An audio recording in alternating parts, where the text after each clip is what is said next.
It is football chatter on the show as we have an opportunity to preview pretty big ball game in Class 5A this week. And to help us out, it'll be Jason Lamb, a longtime sports broadcaster on the television side of things in the state of Kansas. Like, how long have you been covering high school athletics in the state of Kansas, Jason? Over 30 years. Over 30 years. Yeah, started in Topeka.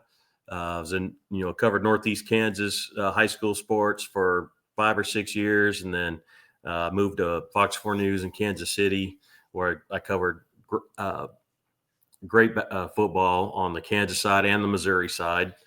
And then here, these last 3 or 4 years have been fun for me because I've been back to closer to my home, covering teams and schools that I knew about growing up in Great Bend. So, I got to lay it out there.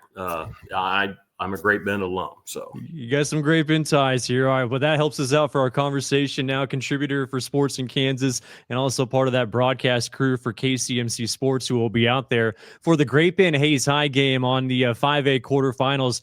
I mean, for you, you've covered, like you said, you followed Great Bend over the number of years. You've seen Hayes a number of times as well. You're out there for the regular season matchup in week 7.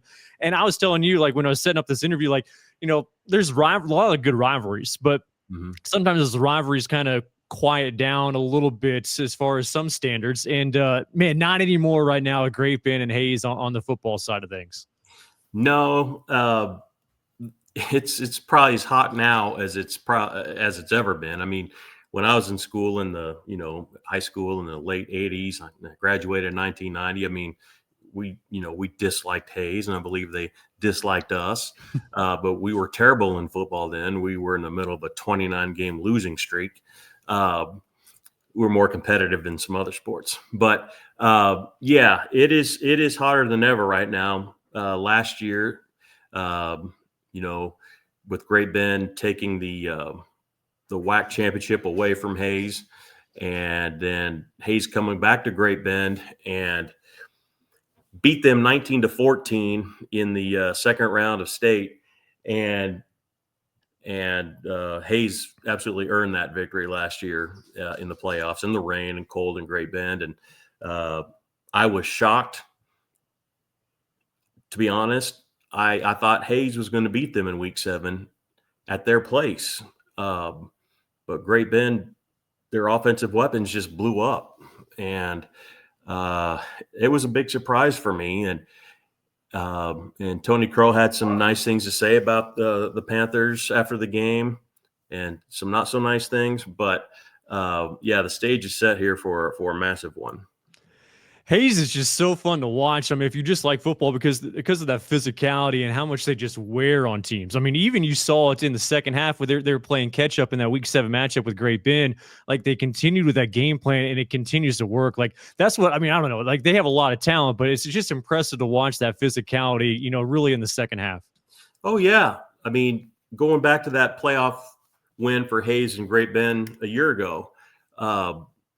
They got a little bit of a lead, and they hung on to it. Great Bend only had like one good possession in the second half, which Minton scored on a long touchdown run to get them within 5. Otherwise, Hayes just ran the football. It was all Holden Lind, the whole second half, and they dominated, and there's nothing Great Bend could do about it. So, again, heading into this matchup several weeks ago in week 7, I just thought the defensive line and the offensive lines would decide this. And I still believe that Hayes has the better of the in the lines of both teams. But, against Hayes in week 7, Great Bend's defense gave up lots of yards. I mean, Holden Lind ran for, 250 something, and but they bent a lot, but they didn't break, and they won that game. So this matchup, I think that's what's going to come down to again, is a play at the line and see if Hayes doesn't get premered, like Tony Crow said after Great Bend beat them a few weeks ago.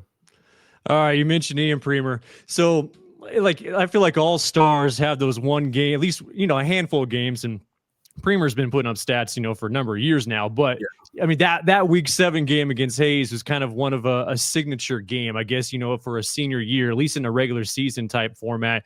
Like, how do you slow him down? I feel like Aaron Beck and that crew do, a really good job of just finding new ways to get him touches. He looked like a superhero against Hayes in week 7. He would not be denied. In any ball game, if he is running at full steam towards the end zone and you got one guy that tries to tackle him and then a second guy and maybe even a third guy, he is strong enough to, within the 10-yard line or the 5-yard line, to drag those people into the end zone with him. He'll get just enough to get over the goal line. He did that against Hayes. Last year, I was in Great Bend when he and Dax Minton hooked up for 5 touchdown passes. So that win over Hayes this year in week 7 was his second 5 touchdown game. Crazy numbers. Hey, Jason, appreciate it. Have fun Friday night as you'll be in the mix of that Hayes High Great Bend game. Hey, I will. There's lots of big games in the state coming up on this Friday night. I can't believe that Great Bend is ranked number 1 right now for the first time in 9 seasons. I believe they've earned it. They really haven't played a close game all season. That Great Bend Hayes game in week 7 was closer than the final score indicated. But yeah, I think they're super fired up. One thing I want to mention real quick. After that game in Hayes, Tony Crow was not happy, obviously losing to their rival. But he did say that Great Bend is the best team they played all season, that they could beat Junction City, that they could beat Derby, that they could beat Manhattan.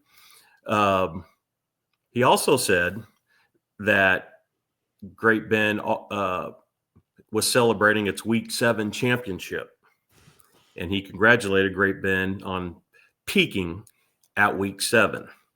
So I believe the Great Bend football program is aware of those comments.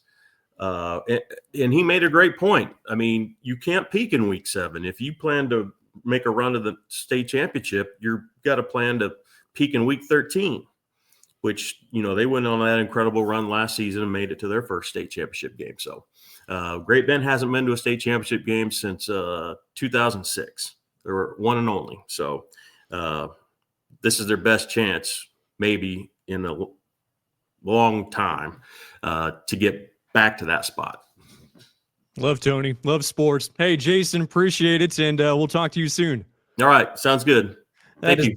That is Jason Lamb, a Sports in Kansas contributor and also part of the KCMC Sports broadcast this Friday night for Great Bend and Hayes.